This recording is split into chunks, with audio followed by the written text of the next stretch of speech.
Episode 9. Boom. Love.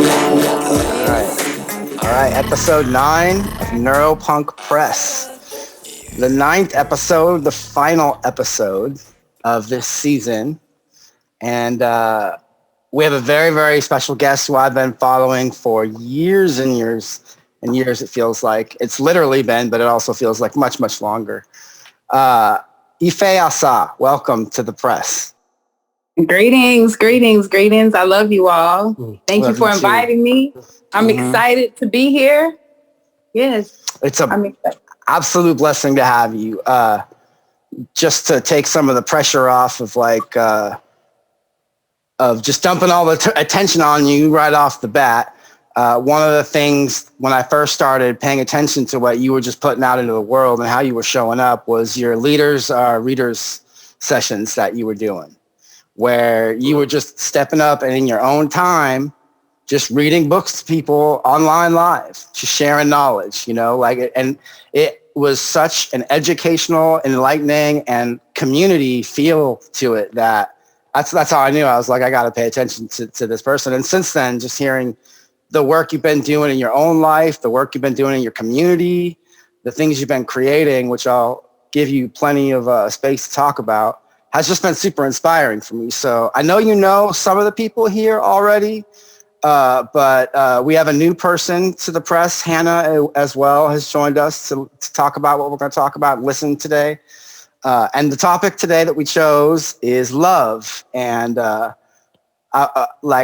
you want to approach this topic, Maestro, as our guest to speak of love. What does that mean coming in here for you? Man.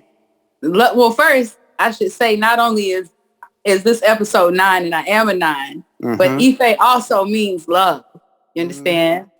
So in the spirit of connections, that's what love is. It's like spirit ordained connections, inescapable connections, because you don't choose to put them together, so you can't choose to take them apart. For me, that would be a good place to start, what we all think love is. But for me, love is God, whatever you know God to be, put something on that, maybe put some sparkle on that, and then that's love. Y'all want to do a go around? Talk what love means to you, share your vision of love, and then we can come back to you, Ife. I don't know, get playful with it. Hey, listen, you got to, because I'm a talker. Well, I love listening to you. Okay, well, this is fun. Let's go ahead and go around and kind of give our own, but I agree with Ife. It's really hard to describe what love is because it's not something you can really touch or, it's not an object. So for me, it's everything that surrounds me. That would be nature. That would be people. That would be just pretty much anything that you really can't explain. Just all of the happiness and joy and even tears sometimes are, the physical part of love. So yeah, that's kind of how I try to define it. Right on. I'll go next. I think inherently love is indescribable for me. And I've been trying to describe it for so long that the conclusion I've come to is that trying to describe love is like trying to offer the sun a candle as a present. The sun's just going to be like, that's just more me. I don't get it. What's the relevancy here, right? And you're just going to end up with hot wax all over your hands. trying to name love. Not that having hot wax all over your hands is a bad thing, but to me, it's like the sun. It's just pure forgiveness. And I know that, like, and I say that because when I meet love, it's often pain that leads me there in the end. It is the contrast of something in my life that's causing me pain. That what's not that is love. And especially when that exists in painful places. For me, love is like a little candle sometimes in the dark, in like a storm that you're trying to keep like cupped and protected. And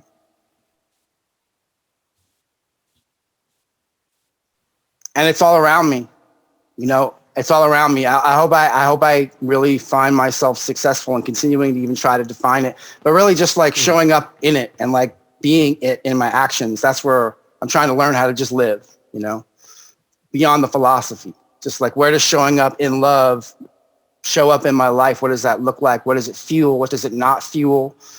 What comes up for me as I just show up for others with love, which for me on a practical level means service. That's just my own personal path, just serving others. I love it. It feels fucking amazing. And it's definitely full of love for me. So yeah. I could go next. So for me, I've always kind of imagined the underlying structure of the universe as being a web, like a web of interconnections, a network, whatever you want to call it. But to me, love is very basically those connections. It comes in different quantities and in qualities. I grew up, as a kid, you have the love with your family, with your siblings, then you start to develop friends. That's a different type of love. Then you have friends that are, more acquaintances. So that's kind of a different different quantity rather than quality. Then there's like relationships, so to me, it's just the interconnectivity with society as a whole, or the ecosystem as a whole, I should say. Anything you develop a connection with. Like, for instance, if someone comes up to me and asks me for directions on the street, I consider that love because, they trust me enough to come up to me and get my information. So even something as passive or as that, to me, is love. I love that. I love bringing love into those little things.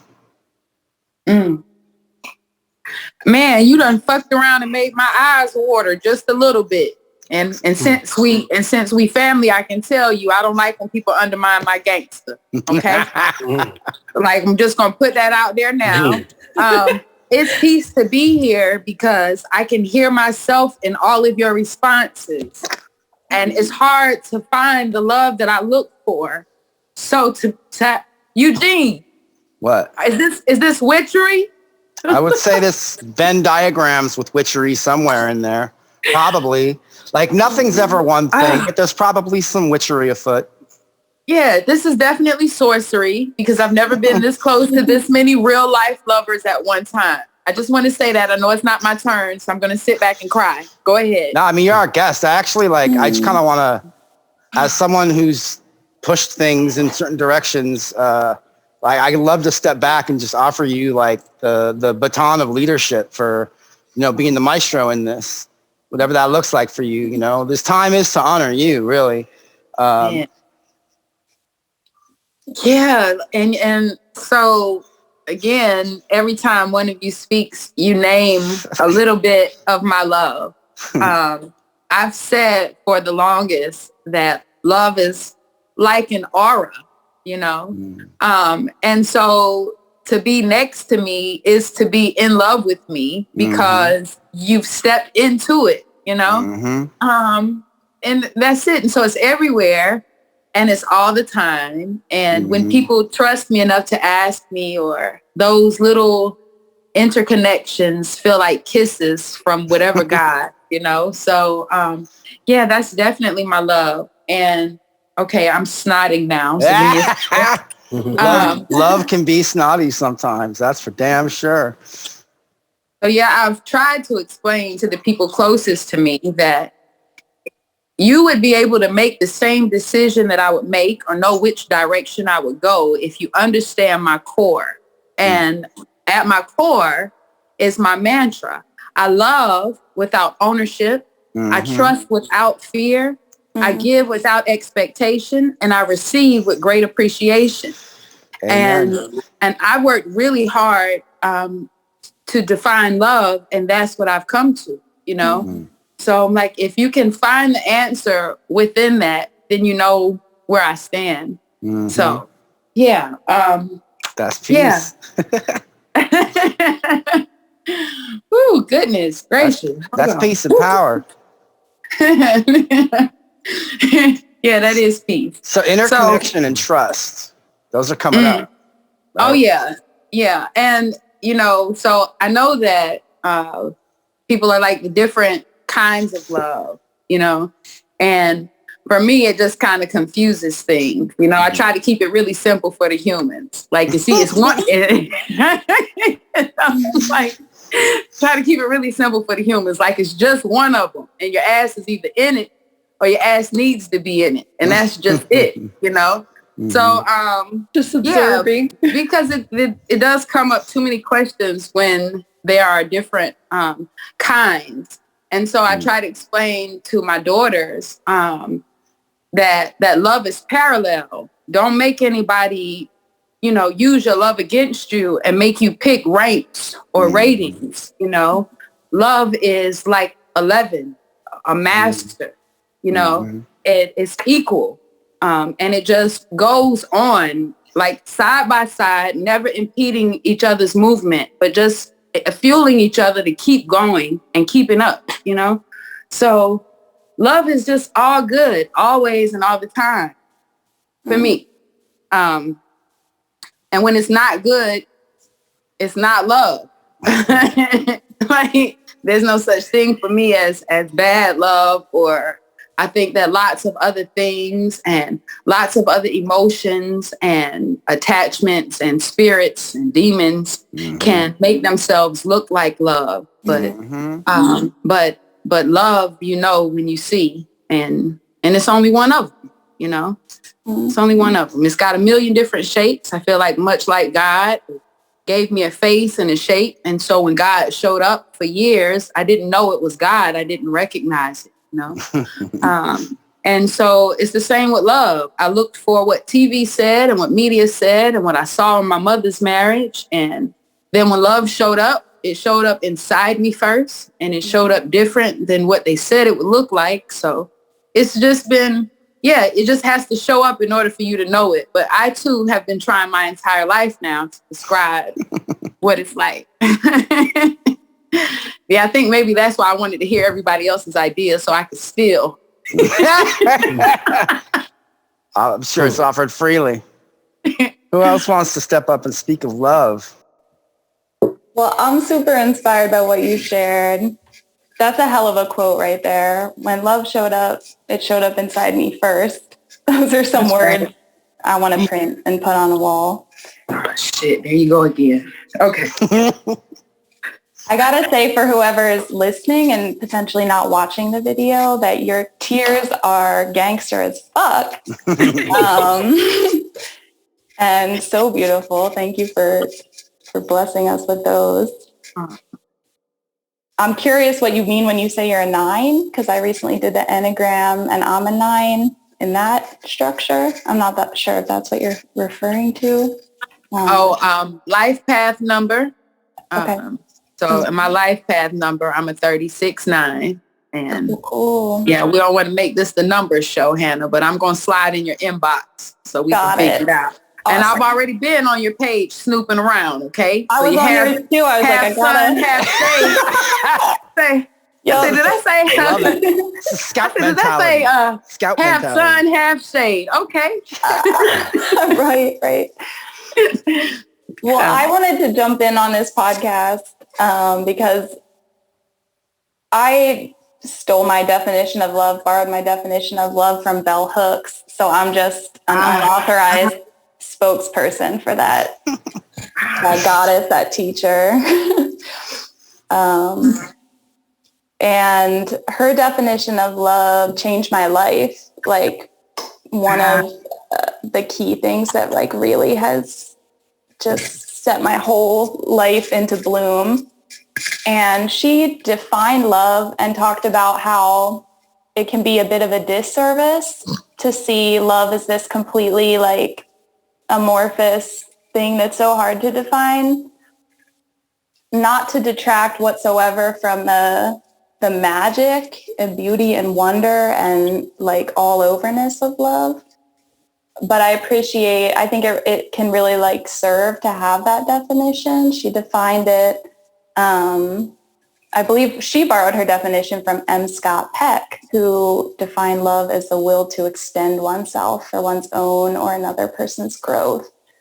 And that really served me at a time when I didn't know what love was. I felt like all my relationships, like my efforts to love were just ending in like hurting the other person, being really hurt, just dead ends. And I finally was just like done. I'm like, I'm going to figure this out no matter what it takes.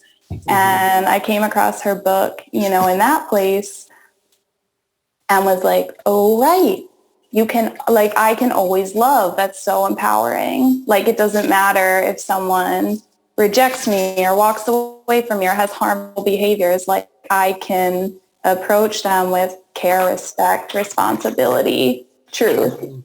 And the fact that love is never hurtful, like attachment is hurtful, like affection that's not reciprocated is hurtful. Like all these things that aren't love that masquerade as love are really hurtful. Like love is fail-proof. It literally never harms you or anyone else. It's like projected upon. So that's been like utterly freeing. And I just like live to like amplify that voice that has served me so much. Wow. So could I'd like to just comment on that point a bit more. So I have a slightly different view. Of course, the goal of love is growth, as you said. I do believe that two people or anything can love each other even if they do end up having a bad relationship. I think there is a compatibility aspect that even if you're not compatible for a certain type of relationship, it doesn't mean that you don't love them. And that's when you have to accept that you're not compatible, and then loving is letting go, so that they can grow and you can grow. So I do think that bad relationships and love can coincide. It's just a matter of being aware of that. Just what I wanted to add to that. Thank you. Anybody got anything to rebound off that? Peter, you got? Yeah. Haven't heard from Peter in a while. Well, I was just listening, and I think everyone's words about love are all things I'm taking in. For me, love is sort of multi-dimensional. There's all different kinds of love. There's the love of another person. Love is really acceptance. True love is unconditional. Love no matter what. Love is also, being out in nature and seeing something really beautiful or doing service for others, or the love of a spouse or relationship, or or my dog who's sitting next to me, right next to my wheelchair, kind of with her paw out as I'm talking on the podcast. And then the part of love too is Tyler mentioned was, caring about someone, but caring enough to let them go to their own path. Sometimes loving someone is letting them do what they need to do. Love is also being with someone as they're getting ready to pass to the other side.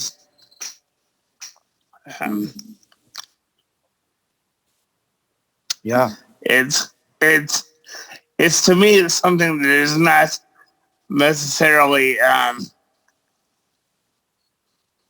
something you can really put into a certain image. It's just sort of, there's all different types of love.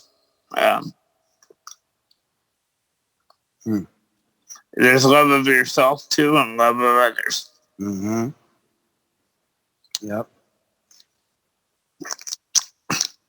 I know that wasn't said as well as you all said it, but I don't think that's true. I'm just absorbing that. Yeah. It actually reminds me of Oh wait, no, there it is. it reminds me of Rilke. Anybody mess with Rilke? Can I share a quote from one of his poems real quick? I think vibe. How's my connection looking? Is everything clear? Everybody hearing everybody? Mm-hmm. Okay, cool. All right, so in this poem, he talks about marriage, but I would offer the perspective that you could switch marriage with love, right?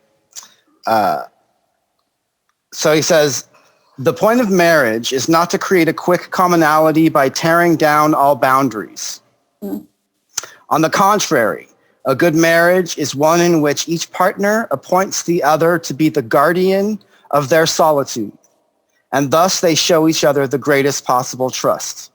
A merging of two people is an impossibility, and where it seems to exist, it is a hemming in, a mutual consent that robs one party or both parties of their fullest freedom and development.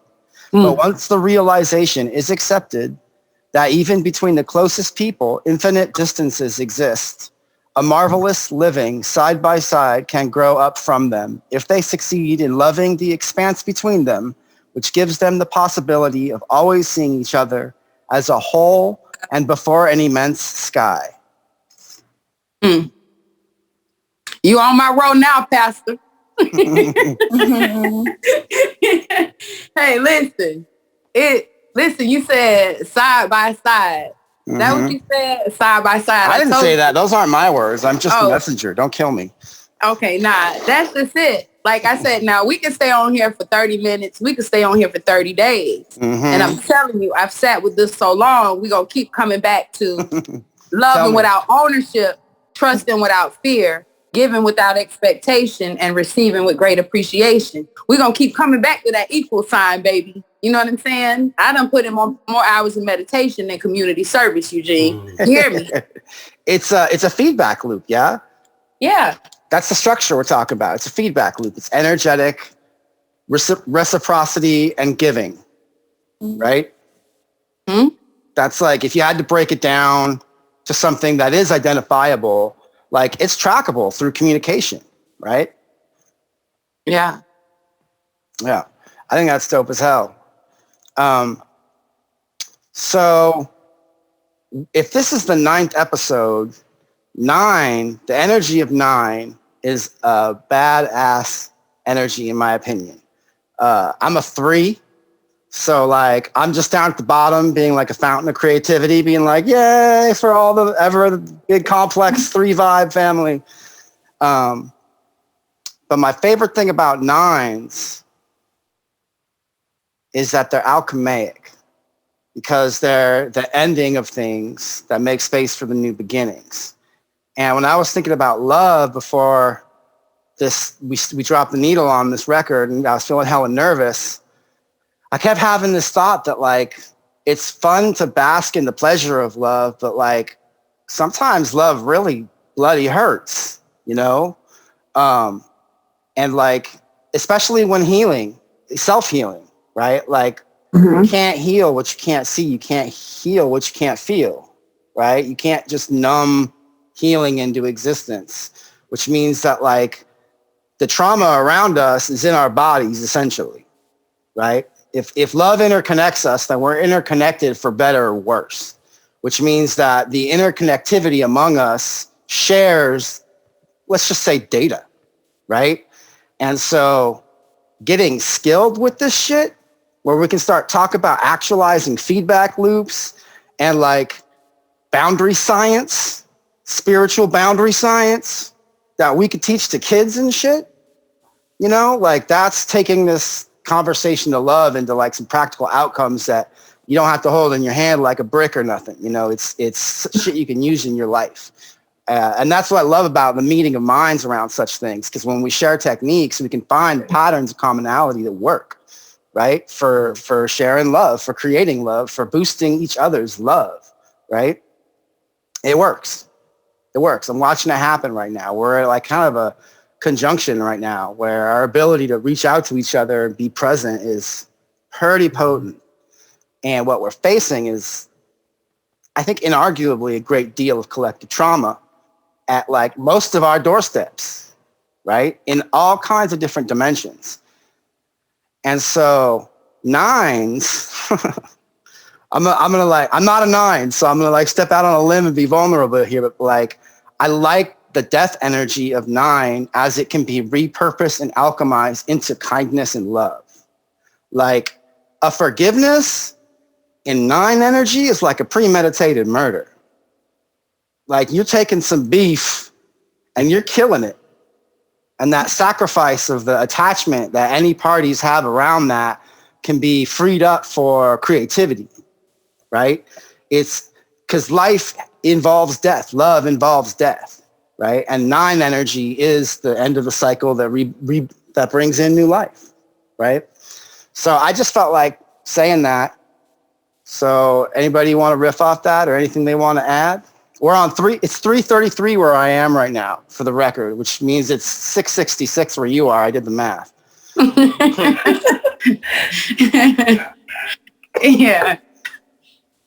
Hannah, what'd you learn recently about your nine? My friend shared with me the Enneagram, two different friends actually that were like really excited about it in different arenas. And the format that I was like researching about it described it as intimacy was like my life path or identifying factor.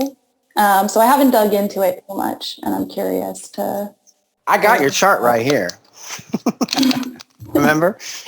Oh, okay. I was like, wait a minute now. Who business you putting in the street? I hope it's Hannah.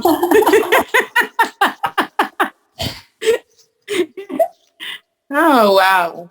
I'm not going to put up anybody's business without consent. I'm just saying I have a reference.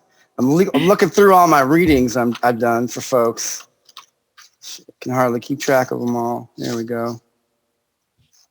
Something I wanted to share that came up while Peter was talking about love being, in nature. Peter, your dog sitting next to you. I read this quote lately that anything that you're really present with and really noticing and like actively listening to, there can be love there.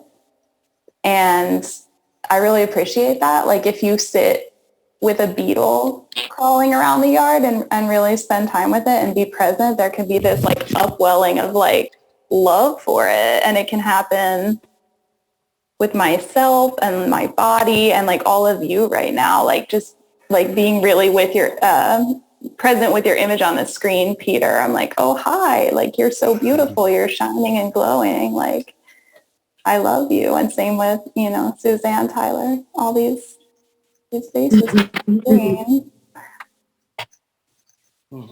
Rad. Cool. Well, Ife has turned into a fan, so we're all getting some fresh air in here.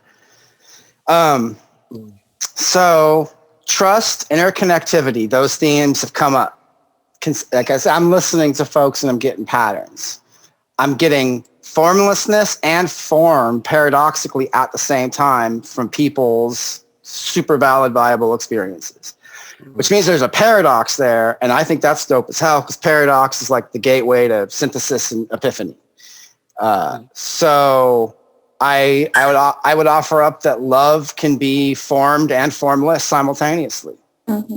And yeah. So maybe love is like everything else, right? Maybe love is identical to my idea of heaven. And I think that heaven looks like whatever you believe heaven looks like. Like for my mom, even though I don't believe in the same heaven she believes in, I'm like, sure, we'll die and we'll both be sitting to the right of the same Jesus because that's what she knows to happen, you know? So that's how her heaven will show up. And so maybe love is the same way. And so really, if you think that a man might occasionally beat your ass and still love you, then that's what'll show up, you know? But if you expect love to be, if you expect love to be all forgiving and omniscient and all knowing, and then it shows up as such, and then anytime it doesn't, you don't recognize it as love because it's not wearing love's dress anyway, you know? Right. That's love languages, right? Yeah. That's the conversation. Really, it's everything because remember, it's only one love. It's just one. But yeah. But then we hit that Tower of Babel where because of our capacity to love each other and our capacity to connect across such different experience of human experience right now, people are going to have really different experiences of love. Some person's expression of love might not match up with someone's expression of reciprocity or the other, right? Even if everybody's trying. Yeah. And doing it their best. And it can cause, it can cause confusion. It can cause misunderstanding and conflict, right? That's like the worst case scenario. I can't help but like think about this from a really practical approach. It's like,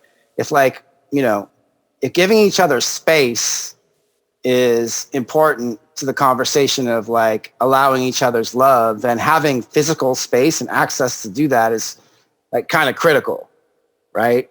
So like it's having a home, for instance, like that conversation, like we can't have a conversation about love in our culture if people are sleeping on the streets, right? Because they can't even join the conversation if they don't have the time and space to identify what love is to them, right? And like the amount of pulling trauma cycles apart in order to do that is like tremendous work, right? We can all do it within ourselves and we can encourage each other to do that. And in even pointing out that we can do that, we have to talk about where that is in our environment, right? And because, one of the things you said, Ife, is that things can appear as love, right? Now, you brought up demons. I'm just a hobbyist, but demon hunting is a hobby of mine. I do it on the side, right?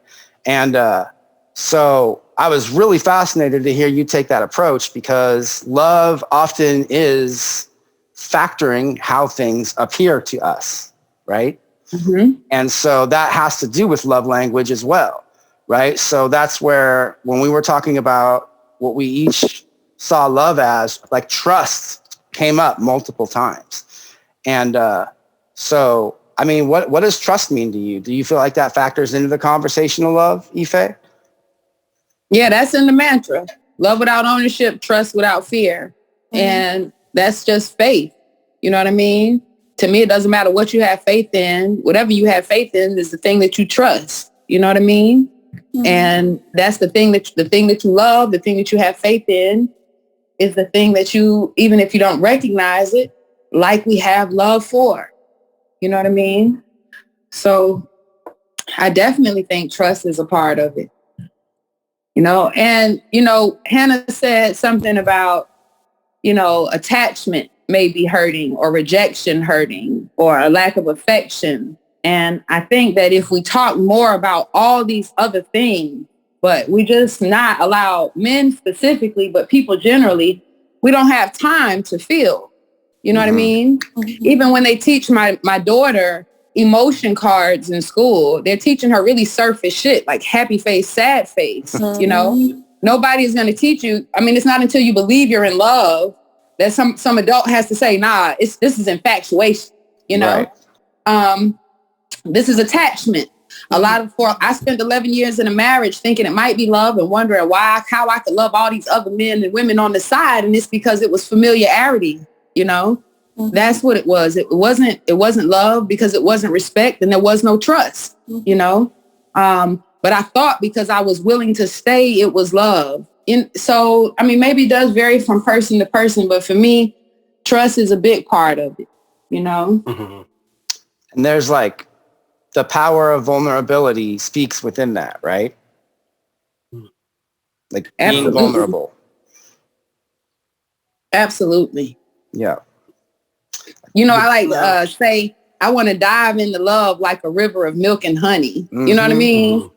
And then I did say river. So, in the ocean, there's some fear that I said like a river of milk and honey. Yeah, but fearlessly to be able to fall in so that you feel like you're rising in and to be able to do so without fear. For me, that's love. The minute I can't fall freely or rise freely or then like the love has been compromised.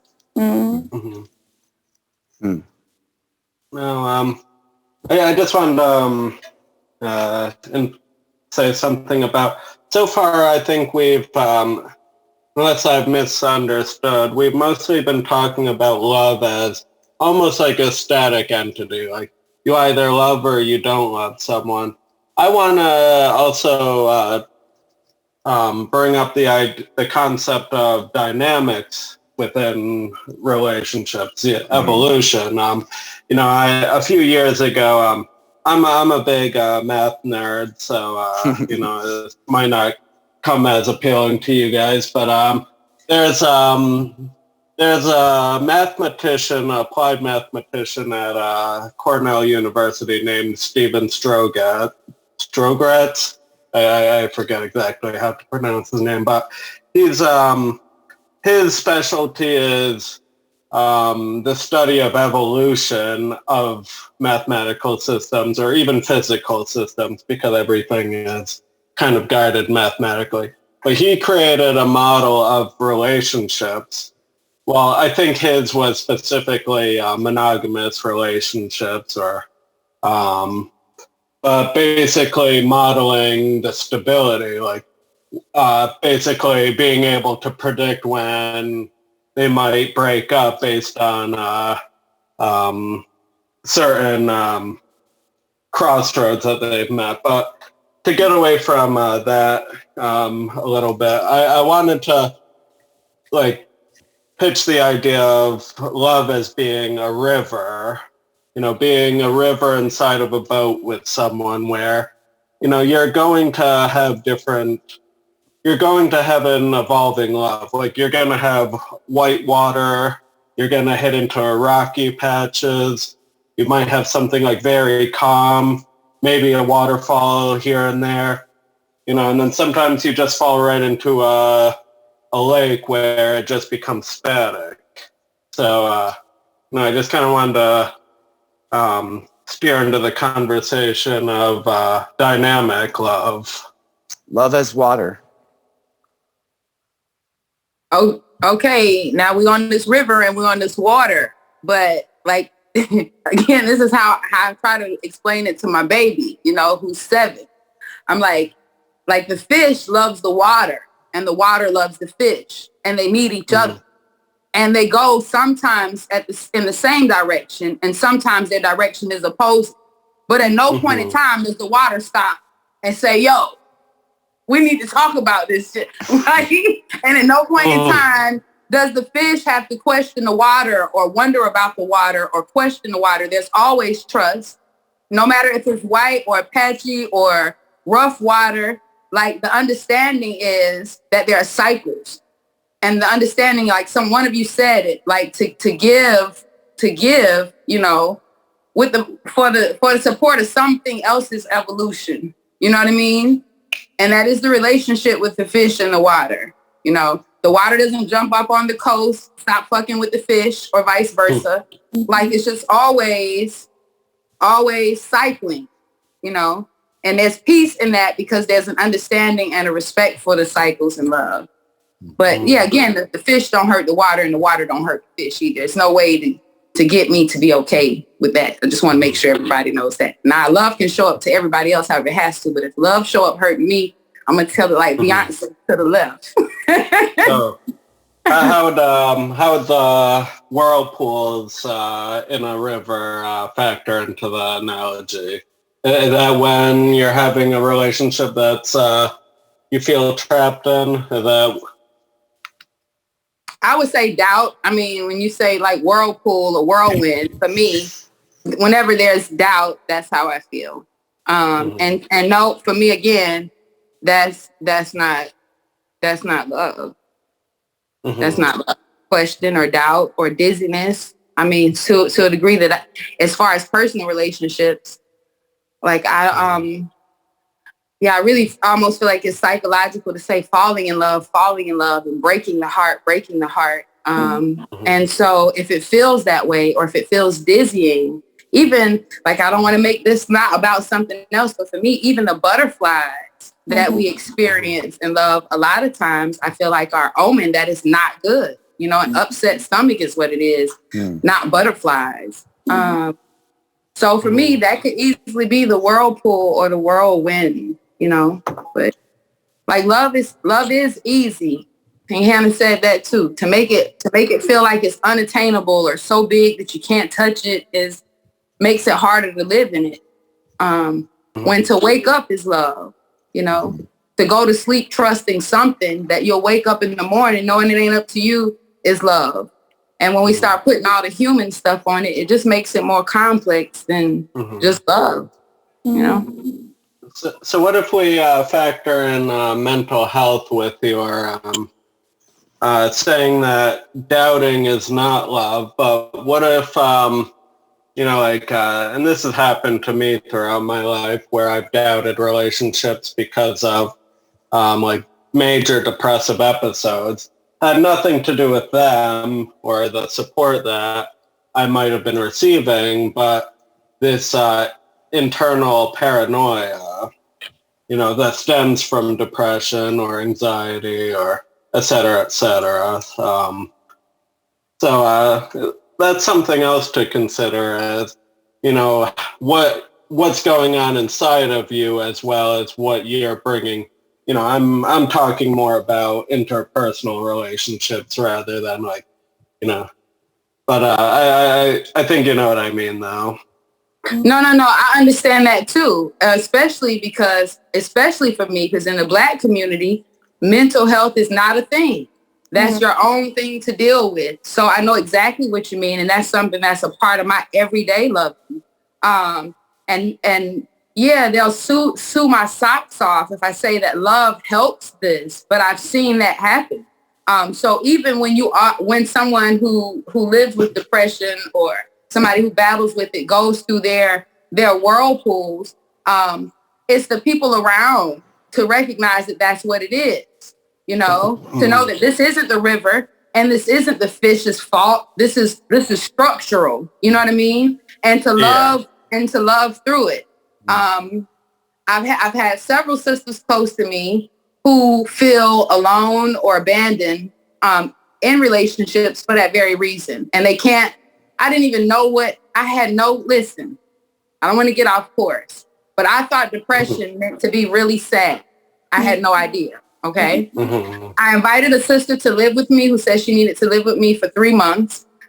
She ended up staying for 10 months, but she had depression. And this was the first time that I'd seen it firsthand. Now I understand that it's a completely different entity. You know what I mean? I told the depression required a certain amount of time to sleep outside of her schedule. The depression needed to be catered to and cooked for. The depression required the white Hershey's chocolate covered flips and nothing else. You know what I mean? But it was the first time that I realized, oh shit, it's a whole nother person living here with us. You know what I mean?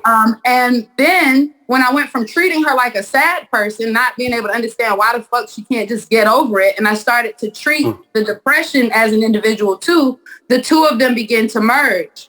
In the first 3 months, in the first 3 or 4 months, she would spend 10 to 12 days of the month in the room. And by the time she left, that she left was already remarkable. I asked her to leave at month 5, and she said she just needed maybe 6 more months. And by month 10, she was much stronger. And I think it's because where before people made her feel crazy or alone, I recognized that it was something outside of her and just loved on her even harder in that. So that's how mental illness factors in. Love is supposed to be complementary. Where you don't have it or where you lack it or doubt it, I see that that's what it is. Without you having to tell me or without a diagnosis, my love can see and feel that. And then my love compensates where yours isn't as strong. But yeah, I hope that makes sense. I don't, Yeah. Well, I mean, with other people too that I know with depression, sometimes like one thing that happens on depression, I kind of liken it to being like a hole, and sometimes the hole is small enough where you can climb out of it easily. But other times it's just such a deep hole that, you feel like there's no way out. And that's when you start like abandoning your relationships. You start, feeling unwanted by people. And again, it's not anything to do with how they are treating you. It's completely what's going on inside of you. And like sometimes you just won't call. Like there's been times where I wouldn't call my family for months on end, and I felt really bad about it. Like I felt like, oh, I need to call them, but at the same time I just can't, and trying to, sometimes it's hard. Like then you come out of it and you're like, look, I didn't do this because I had any issues with you or because I didn't love you. It's just that sometimes it's hard to explain to people who don't experience that. Yeah, I just wanted to bring in this as a side topic because I think a lot of people, it's hard for them to imagine what it's like to live with depression. Not saying you, but like just in general. I used to think that it was something that was universal. I thought everyone had depression. I was like, to a degree. I thought some people had it worse than others, but I was really shocked to find like some friends that said, oh, we have no idea what you're talking about. Like, I'm like, oh, I thought this was like completely relatable. I thought you guys were just putting a mask on. So yeah, like, yeah, that's, and that's love. Love is learning, Love is not discounting anyone until like love is knowing first. And I feel like too, and this is just speaking to the example of the sister that came to stay with me. I felt like if she was surrounded by love, like literally, like you said, the person coming up to ask for directions on the street, if we all had, if universally we understood love to be an all-inclusive or a reflective kind of thing, if we all understood that when it rains, it doesn't rain on one man's roof, then our love would be so intensified that no one would ever feel alone. And even in depression, they would always feel love. You know what I mean? Yep. So, yeah, we got a lot of work to do, family.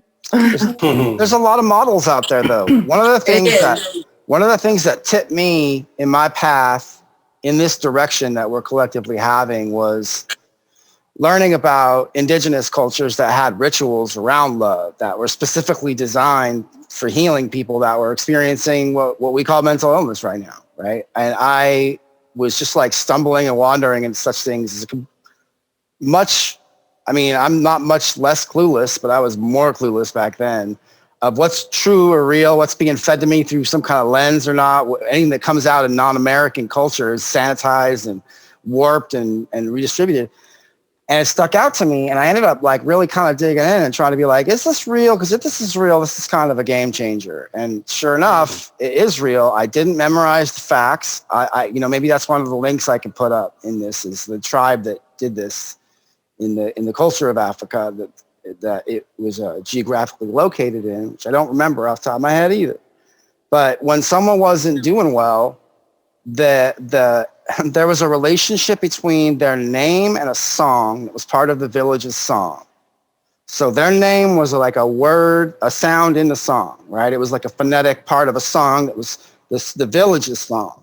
And then whenever someone was drifting into a place of depression or trauma in any kind of direction, they're like, oh, we got to do this ritual where we all circle around them and we all sing their name in the village song with them. It's just like all the village pours just your name, you, the name that is you, just whatever that means. This is one unified song, all focused on this one person, consensually without coercion, right? Just like, and in my perception, that's technology right there. We don't have to have machines to do this kind of like scientific work, right? I bet you could go in there and dig around in the data and find sound wave correlations to organs and massaging organs through vibrations and all that stuff, Mommies sing to newborn babies, and it works. And there's a place in Africa called Lesotho. And in Lesotho, it happens this way. Anytime anyone cries, the villagers just begin to sing. You know what I mean? And so nobody asks you why. Nobody tells you to be strong. They just sing so you know that we see you and you're not alone. And I imagine that if it takes a little song for a little baby, it would take a lot of song for a mental, for mental health. But I just have seen it be effective. And so, yeah, you're right. Love, true love showing up in whatever form it does is medicinal.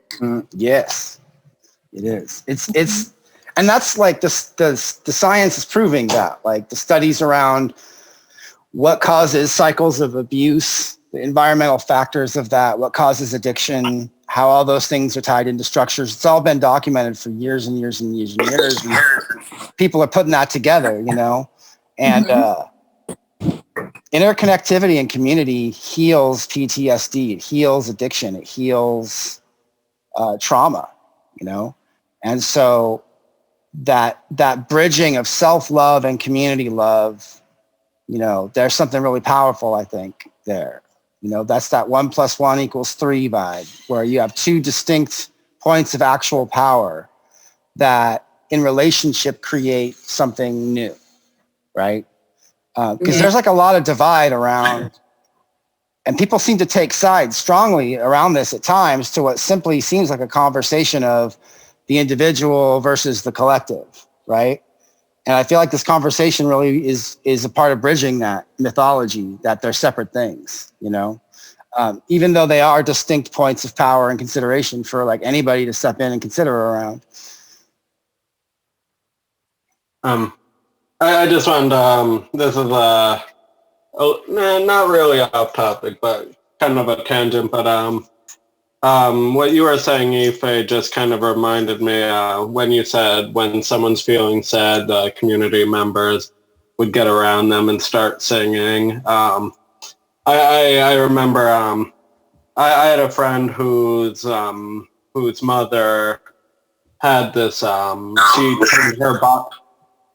She turned her barn into a horse rescue, and whenever a horse grew old and was about to pass away, all the other horses around in the herd knew that it was going to die. And so they would get in a circle around the other horse and just kind of comfort it for its last moments. And, that's just kind of what you said kind of reminded me of, but also bringing it into something that, a lot of humans don't think that animals feel, but, there's a lot of evidence to suggest the contradiction of that.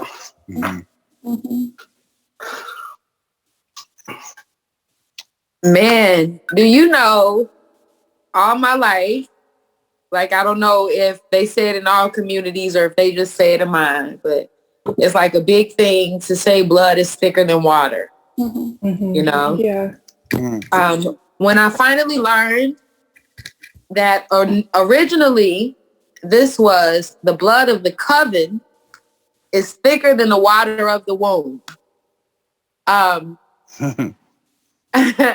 Listen, my feeling or my conviction, the very first time hearing it was that the family that we choose, the people that we choose to love, the people that choose to love us, we have a much more unique bond and connection, much more of a spiritual tie than we do even to the people who we're born to and maybe obligated to love, Mm-hmm. And I think the more I grow in love, like, to know that my relationship with my internet sisters has helped train my real life sister with how to love me properly. The relationships that I've chosen, my spiritual mothers online, when I say I'm sick, the way they show up with medicine or show up with dinner for my children, they've taught my actual birth mother how I need to be loved, So we're back to interconnectivity, because the more of those connections we have, the easier it is to be surrounded in love, and the easier it is to be maintained or healed, Yep. This is Peter, and I agree. The family you choose is so much an important part of that you can have a close relationship. Unfortunately, this is a wonderful conversation, but I'm gonna leave you all if it's okay. I have some support this afternoon, so I can go swimming, and I'm trying to do what I can to keep up my health, and also swimming is very healing for me. So if it's okay, I'm going to go ahead and say bid you all farewell. But it was a great podcast, and I learned a lot from you all. So right on. Thank you, Peter. All right. Yeah, bye, Peter. Peace. Bye. See you soon, I'm sure. Marco, hello. This is one of my favorite games in the pool. Marco. Bye, everyone. Bye, Peter. Bye. Thank Bye, you. Have fun, Peter. Take care. Well, how the rest of y'all feeling? We're pretty much at about an hour, which is where our episodes tend to groove at. But if we're inspired, we can keep going. If anybody has something that's emerging in them or they wanted to share, Well, I just kind of wanted to add that, the way, Ife, that, you took care of one of your sisters that came to live with you, the way that you loved her and made her feel that she wasn't crazy and that she wasn't, a social pariah because of her depression. On a personal experience and a level like that, I think that type of love is stronger than even medication. And I think that that's, like you said, we've got a lot of work to do. So that way, more people are loved in such a way that the reliance on kind of like a cold way of being, tended to medically sometimes can exasperate it. So I just wanted to mention to everyone that's listening about how important that type of love is. It's a natural love. It's an ancient love, and it's something that I think we all need to kind of look back and return to. Mm-hmm. Yeah, you know what? I think too, there's this myth, right? That you can't control love, you can't control the heart, and it just kind of happened. When for me, love has been a very conscious choice. You know what I mean? It's been a very conscious choice. So to teach people to love in action or to love out loud, because that's real love does not happen for me on accident. You know, and that hate happens much more naturally. My love is very, very conscious, very intentional. So yeah, I'm learning every day to love more intentionally. It's power. I mean, it's power where, you know what, just to speak of something practical to what I feel like some of y'all were talking about over the past bits of this conversation, there's this cultural phenomenon I'm watching happen more and more these days, which is freaking dope, which is like check-in webs, check-in networks. Folks are just creating little firecracker meetups. Just how you doing? You good? Cool. You good? Cool. Just checking in, dropping in, boom.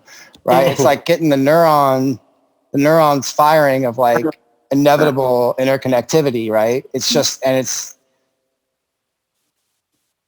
cool as hell, right? I want to encourage anybody listening to like bring that conscious love into such actions, just reaching out, just dropping in on people and being like, yo, think about you. You don't even got to respond by, you know, like, it's difficult balance given how much like media we're always processing in the internet and stuff. But the capacity to talk to each other right now is something new and dope. And This, I tell my daughter, the universe don't care who do magic. You know what I mean? Evil people do magic, good people do magic. Magic don't give a damn who do it. Okay.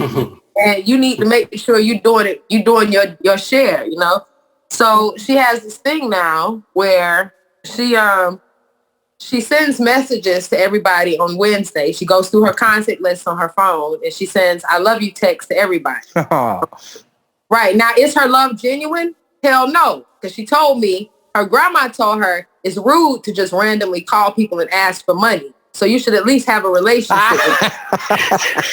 So she says, every Wednesday I set my alarm to remind me to love on everybody. So when I need something, I'm always in their pocket. And I'm thinking, as fucked up as this sounds, baby girl, you figured it out. Because if you give it, you get it. You know what I mean? As crazy as it sounds, kids, you're on to something because you can't withdraw what you don't deposit. And this is a deposit. Like the responses are, oh, it's been a rough week for me, grandbaby, but I can count on you.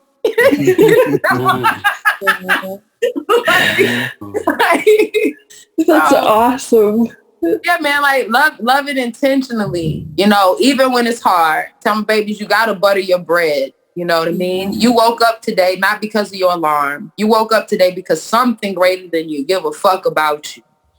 Put your portion to give a fuck back before you go to bed again. You know what I mean? And so that's it. It just feels good, man. It feels good to love and give. Like I feel like it's just beneficial for your health, you know? It is. Finding any opportunity to be like, I'm going to give love, right?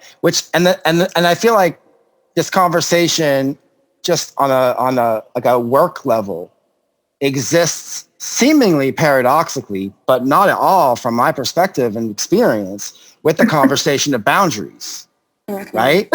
Because if you're giving and giving and giving and there's no boundaries and there's no like feedback loop, then it's just draining and draining and draining, right?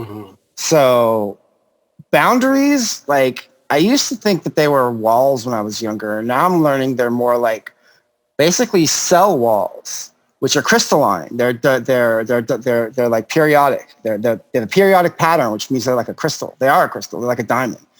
And they're like a brain that moves information inside to like the most precious bits that if damaged, kill the cell. to this chaotic environment that provides this just torrential pressure of information from the liquid in the body and then the other cells that are pressing in the pressure and all the elements of the body that are affecting it. Like, if love is the transmission between our fucking little wormy mitochondria friends inside of us, giving us energy, then there's an economy there. Because inside our own bodies, our cells have to have boundaries so that they can just do what they do, right? So when people talk about boundaries and love, I don't feel at all that they are like mutually exclusive conversations at all. In fact, I think they merge in ways that become like art, where it becomes a creative act that is its own language, that if given vision, has its own alphabet even. If you just have the time to work with someone to identify it, right? Christine, I love that you say that, because the word boundaries, I think you just mentioned it in passing in this conversation earlier, and I got all lit up because I like to move around the world saying it's all love and boundaries. Like, there's no need to ever resent anyone or have ill will or charge with them. It's just a boundary. If it's not good for you, do whatever you know is within your agency to remove yourself from the situation or adjust, or and then you can just keep loving people. You never need to like resent them or not be okay or be overextended. And that came up too with what Tyler, with what you were saying, like loving even when there's really challenging things going on, like there's, illness or whatever challenges, this, that, like, I've been in a lot of relationships in the past with like harmful relationships with substance with other people, and just the chaos of that and volatility and abuse that can go with that. And just learning that it's just boundaries, and then you can stay in the game and stay in right relationship with people and not have any resentment or like heaviness. So I just love that aspect. And another thing I was excited to share when you were talking about depression and different experiences with loving with depression, being loved with depression, is how sometimes I feel like love, a not bio, but a sister of mine shared some epic knowledge with me. We were talking about codependency, and I know she has this deep like wound with abandonment. People don't love me. I'm forgettable. I'm replaceable. And she said how in past relationships it was so hurtful, and partners would like talk to that wounded part. It's like they're interacting with that little like devil, demon, dark spot in her, like having a direct conversation with that part of her that's like, you're unworthy. But to hold always the vision that someone's whole, like, you might be in this hole, Tyler, but we all see you glowing. We know there wasn't a single second that you like were unworthy or small or flat. Like, you've always been glowing in our eyes. So we're always talking to the whole you, and not, we're like holding that vision for you even when it's obscured. So yeah, thank you. Just excited to yeah, that's beautiful. That's that bridge. That's that bridge between the individual and the collective, right?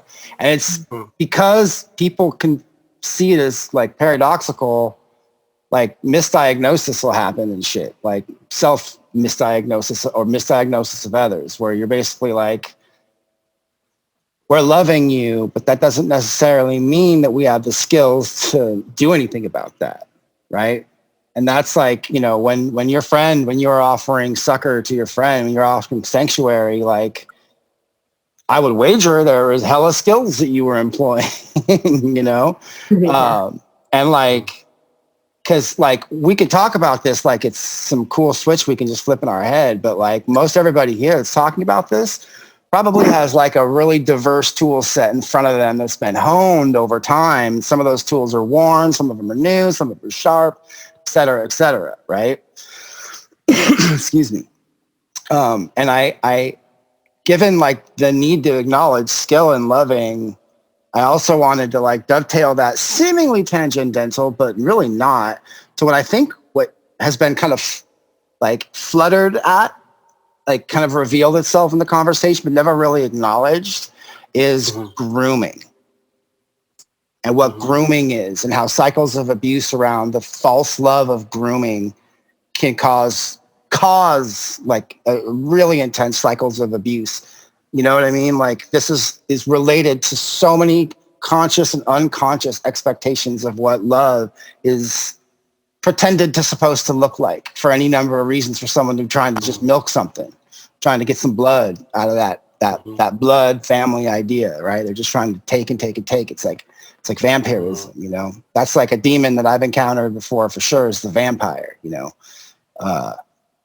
And I feel like if we're going to talk about hunting demons, shit, I'll call that one out. You know, like I've met all kind of vampires.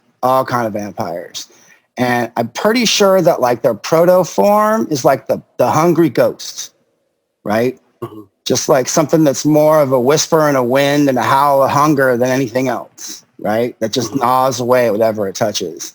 And then from there, you get like the undead, like the shambling dead. People have been like, the hunger's just eating them up and they're like a drone, you know? That's the demon, not the person, the demon. And then vampires, I've met a couple that are even like conscious about it, where they're like, nah, I'm a vampire. Not even talk about actual drinking blood. Talk about like, I operate off vampiric principles to do my thing. And I'm just like, wild. Like that's a different approach. Just lean into the demon, I guess, you know, like make the demon part of you, I guess. I know, like, I know this, we talking about love and there's no love in this, but I know that the bitch is the demon. You know what I mean? I know that the bitch is not a female dog and the bitch is not an angry woman. I know that the bitch is well cultivated in negative environments. You know what I mean? I know that the bitch is compacted self-defense mechanisms. You know what I mean? Fired up. And I know that the only way to get the sweet bitch out is an exorcism. And I know the only tool you can bring to those exorcisms is love, because I've been showing up at them for years now. You know what I mean? So, yeah, that demon hunting is very real. And that has helped me too, even with depression. I'm like, this is not my sister. You know what I mean? This is not my sister. My sister get up every Saturday and do yoga with me. The sister that can't get out of bed and that can't see the light, and the sister that thinks that if she just ended her life, she could just make it better for everybody and it would just be over. Like, that's not even my sister, yo. That's something that got in through some portal, okay? And I'm bigger than that, so I'm going to get up in there with it and evict it. Yeah, man, it breaks my heart that there's a question of what love is. It breaks my heart to know that there are people that feel like they don't have it or that they don't qualify for it. And as much as I love the blood of the covenant being thicker than the water of the womb, it even makes me a little bit sad to know that there are women who can trust me on the internet so freely that they would trust me with their lives when they don't trust their mothers that way. You know, that the only reason that they're in a position to love me and trust me so freely is because it's never shown up for them anywhere else in their lives. That's crushing to me. You know what I mean? That makes every day, every interaction important. You know, I remember my grandmother saying, you never know when you're entertaining an angel, you know, she's just trying to make sure we, you know, she wants us to be nice to strangers so you can get into heaven. But now I realize that, like, my interaction with every person could change how they feel about Black people or about women or people with locks or just about people generally, or, you know what I mean? Just, I got one shot, every interaction to, you know, Eugene, I be telling them it's a love contest. Not that I want to compete, but if we did, I would probably win. If you had one life, why do anything else? And if we all do that, everybody just benefits, right? Like, it's actually not super complicated.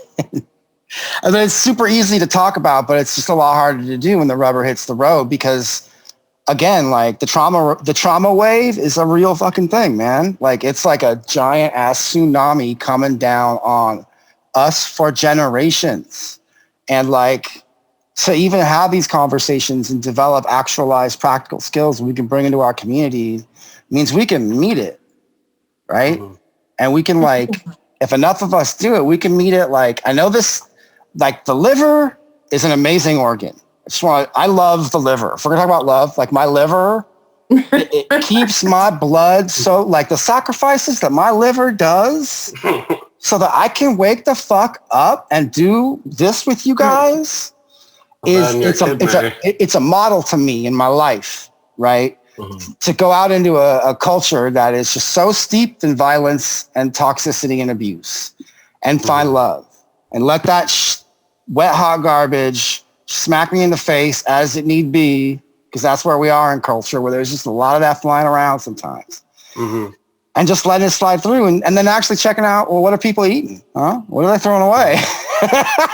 what stories are they telling me? That they, that's where they're at with their communication. That's where they're at with their love, But like, if enough of us can tune into this shit, we can become a liver. And we could become like a multi-dimensional liver where we're taking generations, centuries of like thick ass trauma, like thick, deep ass trauma, and start siphoning it like a sieve, like a filter through our communities where it's at, meeting it where it's at, seeing where it exists, seeing where these demons are thriving and calling them out and loving each other, because it's really not about each other, but it's also always about each other. That's the paradox, right? And like, that's the trust, the mystery of love for me, is just trusting that like, damn, this is going to look like so many different things. There's no way I can try and make love about one thing right now. That's just not the game right now. Love is not about one thing, but it also is. That's the paradox, right? That's the thing I've met in just having this conversation with people. It's the individual and the community, that bridge, that love bridge. And there's science to both of it, right? There's observable patterns that we can share with each other and track each other and what our loving is like in our lives through things like mutual aid networks, through just check-in networks and whatnot. Like, the shit is science. Martial arts actually is what it is. It's really not even just as nerdy as science. It's martial arts. It's like love militancy for me, right? It's like, there's no time for like fucking around.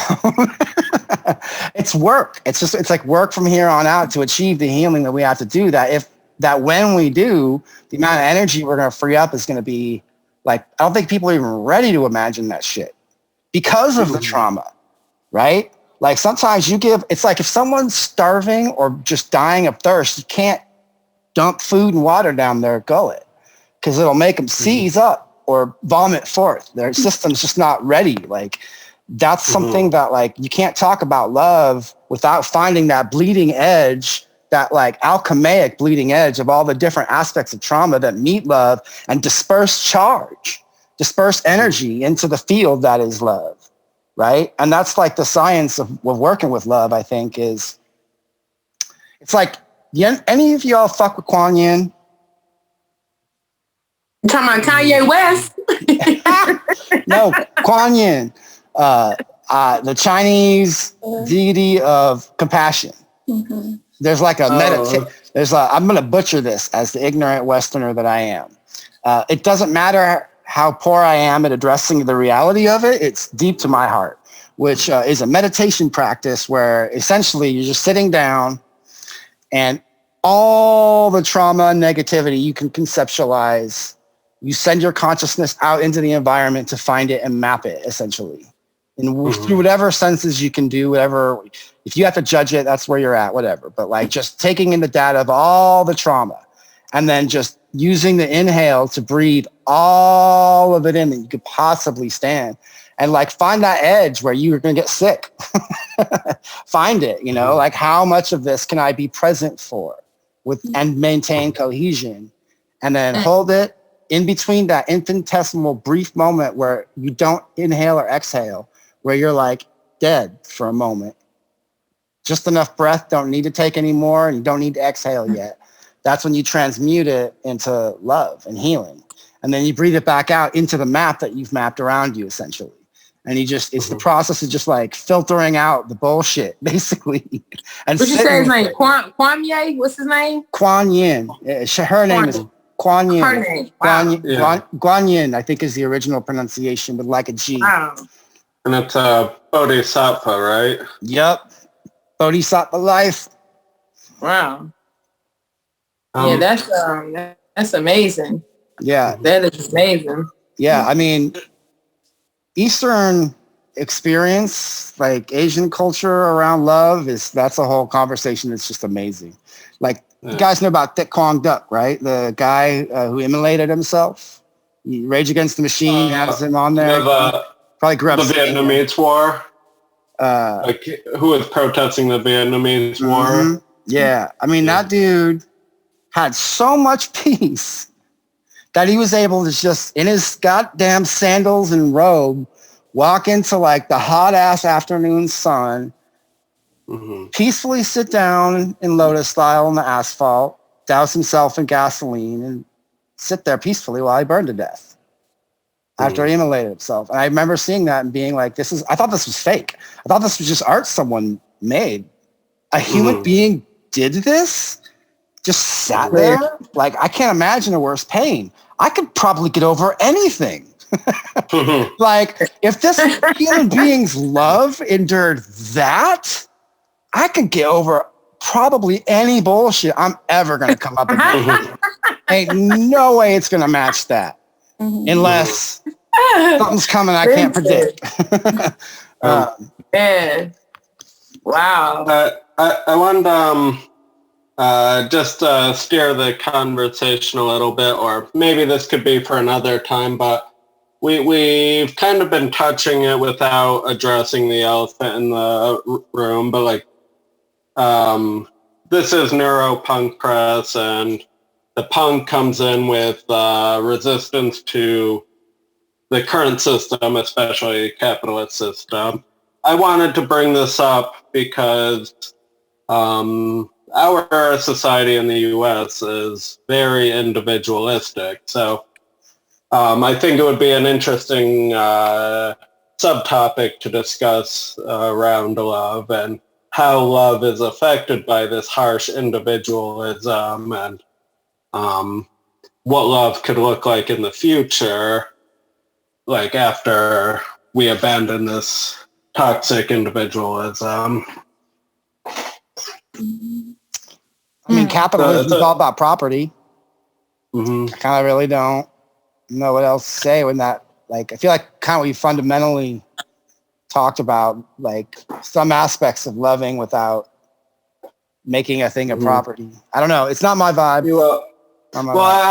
I was more talking not like the actual economic system, but I'm talking about the individualism in society. Like, if you ever have any issues, you're supposed to deal with it yourself, or you're supposed to. We've kind of been primed to believe that the only person we can rely on is ourselves. And that everyone is just looking out for themselves, and that's not true at all. But it kind of. I believe our system has kind of tricked a lot of people into believing that's the case. Yeah, that's atomization is the term I've heard, right?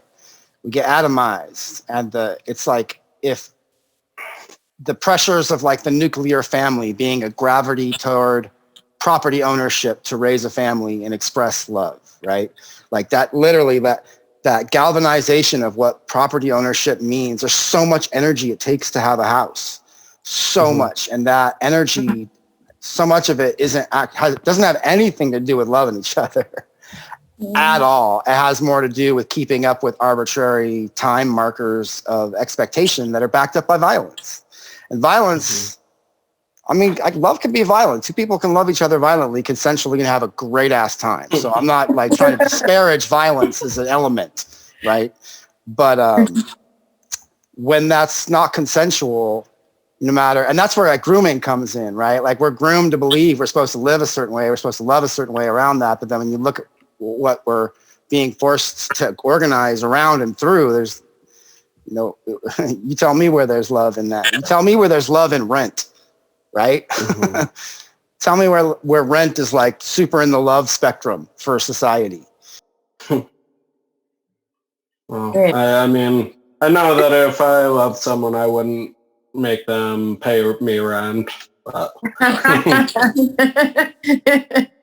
Shit, I need to have you call my mom. The shit goes deep, man. Rent is the keystone.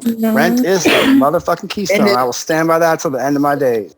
You know, I say things like that all the time. That is your issue. It's your business. It's your problem. That happiness is an inside job, and it does, considering that I teach that, I can see how it could easily be received as, I even tell people, you did shit. I promise you were born by yourself. Even if you had a twin, you came here by yourself. You know what I mean? And when you go, you're going to leave the same way. And so to look for anything, even God, outside of the self, even love outside of the self is a little crazy to me, because you came in equipped with all you would ever need. You know what I mean? Everything you would need to survive, you would grow. So your love, your strength, all of these things. But still, it is a message of individuality. And so I can see where there would be some concern about how we can teach this universal love of this reflective love, where we're pushing this agenda of individuality so heavily. Well, I do want to clarify. I'm not talking about individuality. I'm talking about individualism. It's a point that I've been trying to I've been wanting to make or distinguish between the two, because individuality is something everyone has, even in a collective centric society. Everyone has their uniqueness. That is their individuality. Individualism, though, is this concept of putting all of the responsibility onto oneself and not looking to collaborate with other people to, because, we know as human beings, we are a lot more productive when we get into a group of people. I mean, as long as we vibe with them, but... okay, hallelujah. Like where, I mean, you can't put a bunch of toxic people or people that have toxic relationships with each other in the room and expect them to get stuff done. But, the idea is like building up the relationship so that we can absorb each other's pain, but not absorb it to the point that we become that pain, that we don't want to accumulate all the poison. That's why when we have a big network of support, you kind of transfer a little bit of it to everyone. They transfer a little bit out of them, and you share the burden. Mm-hmm. I mean, we share charge. That's like what you were saying up front about the field theory that you put forth, the field perspective, Ife. Love being like an aura, right? Mm-hmm. That's like a field. And so like you just said, someone's close to you there and your fields are mixing, right? Yeah. Mm-hmm. That can be conscious, but it happens whether you're conscious of it or not. Right? Mm-hmm. So, it's like what Tyler, I think, is saying is just acknowledging that like we're kind of loving each other unconsciously all the time, whether we like it or not. Right. Mm-hmm. And denying that is going to cause problems. It's going to stop lack of capacity for developing how to handle that through mastery of self and with interaction. Right. And mastery is dope. Like, I think, everybody's got this master that's already there in them that's doing some shit.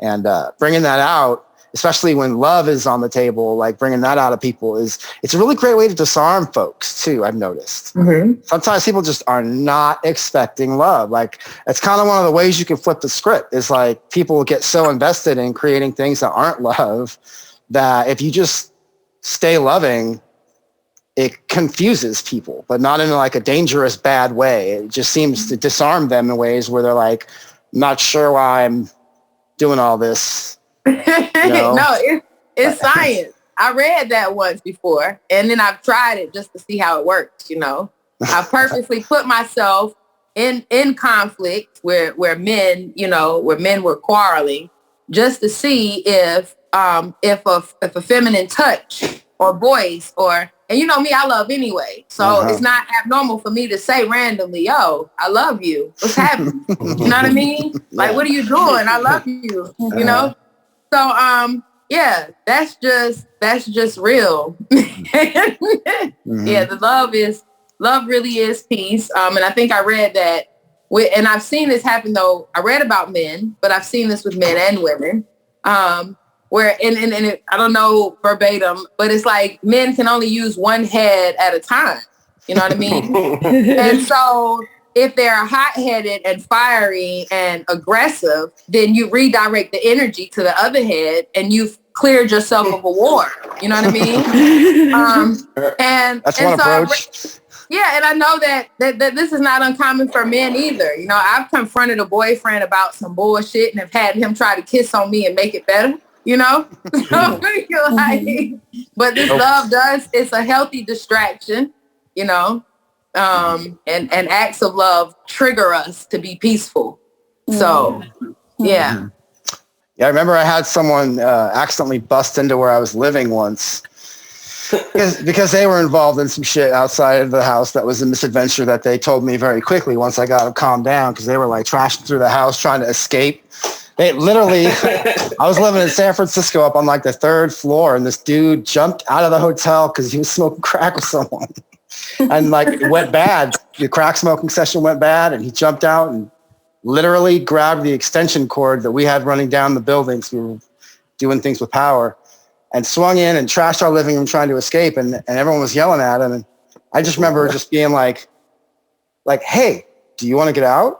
You know, like no fear. Like I had no idea what was going on. Like, hey, like, do you want to get out? Because the way you're going right now, it's a dead end. I'll help you if you want. And he was like all wild-eyed, told me, I was just smoking crack. And the guy started trying to stab me. And I was like, that's rough, man. Like, here, let me help you out. Do you need any water? And it just completely diffused the energy. And it came naturally. Like there was no like, oh, I've trained for this. It was just like, this is love. Like, and it changed the energy from crisis to like facilitation easily. No weapons. I didn't have a gun. I didn't need a gun. I didn't need a knife. I didn't need a sword or anything. Wow. That's a pretty intense experience. Welcome to the Tenderloin in San Francisco. I mean, that sounds pretty impressive. Like he Tarzaned out of his apartment into yours? Out of the hotel next door. They're all mashed together. It's like an old block in the Tenderloin. It's just all these tall buildings that are all mashed up against each other. And all the fire escapes are all accessible. So you can just jump around like as much as you want. Yeah. Love is dope. Uh-oh. Well, we're coming up on damn near 2 hours. Like, how's everybody feeling? Well, I'm feeling ready, but my battery just said 10%. I mean, look, it's a marathon, not a sprint. Like, how about we wrap this up with some I don't know, anything anybody want to say while we tie this up like a beautiful gift? Anybody you want to love on? You want to shout out to? Oh yeah, you know what? I do want to love on people. Just love on some people. Well, yeah, first of all, I want to give shout out to my grandma, my mama for making it possible. No, really. I want to say that I'm going to be reaching out to you all individually just because that is one of the challenges for the 9, like connectivity. We just all over the place as knowledge seekers and gatekeepers and teachers that people connect to us easily and we never even notice the attachment because of our busyness, you know? So I'm trying to make a conscious effort to root parts of myself in people that I know can grow those parts of me in exchange, you know? So it's peace that, you know, for lack of a better word, you've already been vetted, okay? You know? But really, I do feel safe in this circle. Yeah, and because the last time the majority of us met, it was professional. Right. It feels really good to vibe with you personally, you know, and it has changed the dynamic of the relationship, you know, like Suzanne has gone from the lady who can do everything to help me to my sister now. You know what I mean? Yeah. So thank you for this opportunity, yo. Thank you for this opportunity. I love you, Hannah, your whole vibe. Thank you. Tyler, I'm grateful for you. I know that I'll learn a lot from you. Like I can tell you're a library, you know what I mean? And I struggle with learning from people. I'm a know-it-all. I don't want nobody to tell me shit. You hear me, Tyler? And I know you're gonna give me that work, Tyler. I know I'm gonna be a better rebel because of you. So I give thanks. And Eugene, thank you again for making magic happen. Thank you for trusting spirit and being faithful. I know that's one of the scariest endeavors. Yeah. So thank you for over and over and over and over and over again being courageous enough to bridge us. I love you. I love you too very much. It's an honor to be connected to you. I want to have you back again, if that's cool. Like whenever we get this thing rhythm going more. I want to talk about demon hunting more with you. That's just a whole fun conversation for me personally. Like we go in on that. Bring it on, baby. We're going to do that for episode 1 in the new season. You want to start the 9 energy with the 1 energy? I mean, we might as well get it out the mud. It's perfect. It's perfect because we've been talking about this podcast being like a river where people who are on other episodes just stay on and become part of the conversation that's ongoing. It's fun to do this. It's fun as fuck to do this. I think everybody should, I don't want to use the word should, if you have the capacity to be present with folks and put it out there and connect with other people that are doing it, now's the time to be doing it, you know? Absolutely. Yeah. And then you learn so much. The more people that come in, the more, you know, information is inputted and the more inspiration grows and the synergy just keeps going and going and going. And this is our opportunity with the way the pandemic has gone. This is our window together to, you know, do what Ife said, you know, make loving legal again to where, you know, it starts spreading like what was that mold again? I forgot the mold. Yes, slime thank mold. You. The slime mold. So. Man. Y'all. Anybody else want to say anything before we close out? Nah. No, I do. Okay, I'm a talker, so I got to say one more thing. Okay. Say it. No, really. This is beautiful. It really is. And I'm excited because I know one day we'll do this at a table together. You know what I'm saying? And that's even more exciting to know that we're taking virtual relationships and and we're making them physical relationships. All right, coming. Y'all got to get off my phone. My battery is died. It's coming. Okay, this weed. Listen, I'm crying. This weed won't smoke itself. It's for a host of reasons. Okay. All right. I love you. Thank you. Thank you so much, Ife. We appreciate having you here. Thank you, Hannah. I love you all. Good night. You too. Good night, y'all. Take care.